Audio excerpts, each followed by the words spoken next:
రాకేష్ రెడ్డి గారు అంటే ఆయన ఎంత బలంగా ఉంటారో ఆర్థికంగా కూడా అంతే బలవంతులు అంటుంటారు కదా. ఏమి ప్రధానమైన వ్యాపారం? కన్స్ట్రక్షన్ ప్లస్ రెస్టారెంట్స్, పబ్స్ ఉన్నాయి బెంగళూరులో. అంటే మీ తండ్రి గారి నుంచి ఇదే ఫీల్డేనా, లేదంటే మీరు వచ్చిన తర్వాత? రాజశేఖర రెడ్డి గారితో కూడా మనకు అప్పటి నుంచి సంబంధాలు ఉన్నాయి. అదేవిధంగా ఇప్పుడున్న పెద్దిరెడ్డి రామచంద్ర రెడ్డి గారు మా పెద్ద దిక్కుగా ఉన్నారు కదా. పెద్ద దిక్కుగా ఉన్నారు అతనే. ఎందుకట్లా?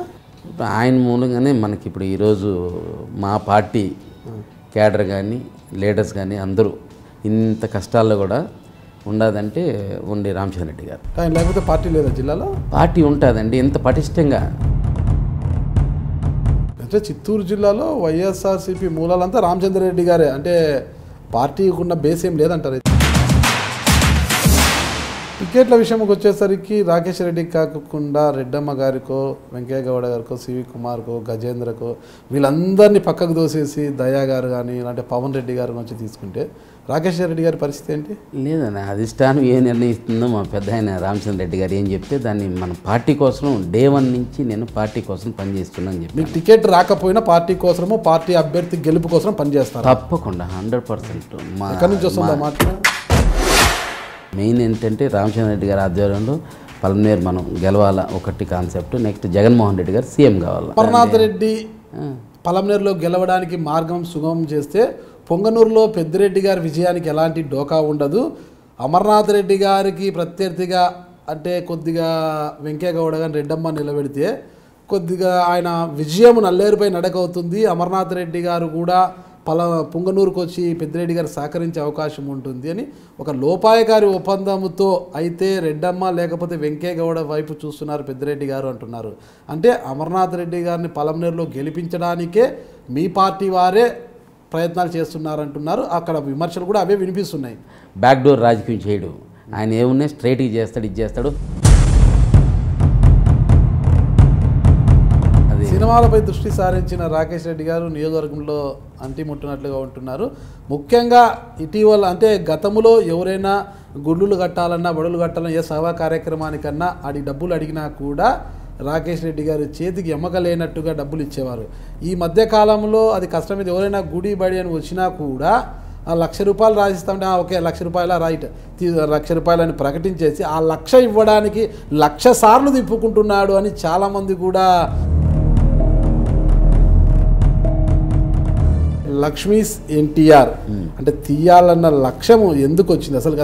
అది ఏ కోణంలో తీస్తున్నారంటే కేవలం లక్ష్మీ పార్వతిని పెళ్లి చేసుకున్న తర్వాత జరిగిన విశేషాల గురించా, లేకుంటే ఎన్టీ రామారావు గారి యొక్క జీవిత చరిత్ర గురించి దాంట్లో చూపించబోతున్నారా? లక్ష్మీ పార్వతి గారిని పెళ్ళైన తర్వాత నుంచి ఎండింగ్ వరకు మనకి మొత్తం సినిమా వస్తుంది. అది ఓకే, సినిమా అంటున్న రాకేష్ రెడ్డి సినిమా తీయడం లేదు, ఏమీ లేదు, ఊరికే పైన కలరింగ్ ఇచ్చుకుంటూ తిరుగుతున్నారు.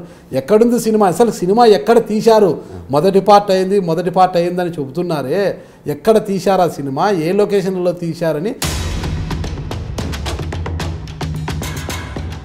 పలమనేరు నుంచి టికెట్ తెచ్చుకోవడానికే ఈ సినిమా అనేది ఒక అస్త్రంగా మలుస్తున్నారు. ఎలాగో టికెట్ కావాలంటే ఖర్చు పెట్టాలి, ఆ ఖర్చు ఏదో సినిమాకు పెడితే చంద్రబాబు నాయుడిని విలన్గా చూపించి పార్టీకి అనుకూలంగా చేసుకుంటే టికెట్ వస్తుంది, స్వామి కార్యం స్వకార్యం రెండూ జరుగుతాయన్న కోణంలో పోతున్నారు.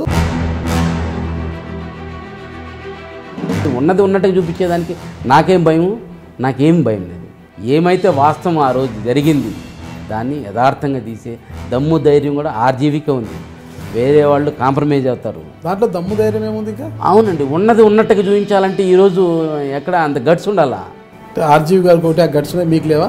నా బ్లడ్లోనే భయం లేదు అసలు నాకు. అవునా? 2019లో వైఎస్ఆర్ కాంగ్రెస్ పార్టీ అధికారంలోకి వస్తుందని గట్టిగా చెప్తున్నారు. ప్రత్యేక హోదా గురించి కూడా జగన్మోహన్ రెడ్డి గారు ఆ రోజు నుంచి ఈ రోజు వరకు పోరాడుతూ ఉండేది. చంద్రబాబు నాయుడు గారు కూడా పోరాటం చేస్తున్నారు కదా. వాళ్ళ కుమారుడిని ఎమ్మెల్సీ చేసుకొని మినిస్టర్ చేశాడు. అదొక పెద్ద కార్యక్రమం చేశాడు. 2, మేము ఓట్లేసిన గెలిపించిన ఎమ్మెల్యేలని పెద్ద మూటలతో డబ్బు పెట్టి కొన్నాడు. అదే ఒక ప్యాకేజ్ వాళ్ళది. ఈ రాజకీయాల్లోకి ఎందుకు రావాలనుకున్నారు మీరు? అసలు మీ ప్రధాన లక్ష్యం ఏంటి? అసలు రాజకీయాల పట్ల ఉన్న అవగాహన ఏంటి? అసలు మీరు నా వీలైనంత సహాయం చేయాలనుకుంటున్నాను. ఎవరికి? ప్రజలకా? ప్రజలకి. అది రాజకీయ నాయకులు కదా ఊతపదం అయిపోయింది. రాజకీయాల్లోకి రావడం, సేవ చేయడం అనేది. సేవ చేయడం అంటే ప్రధానంగా నా లక్ష్యం అని చెప్తున్నాను. ఎంతవరకు చదువుకున్నారు మీరు? మరి ఏం చదివారు డిగ్రీలో? అకౌంట్స్ అండి. అకౌంట్స్ అంటే బీకామ్ అండి. బీకామ్ చదివారా? మీలాగా మళ్ళీ బీకామ్లో మీలాంటి ఫిజిక్స్ మాత్రమే చదవలేదు ఎక్కడ.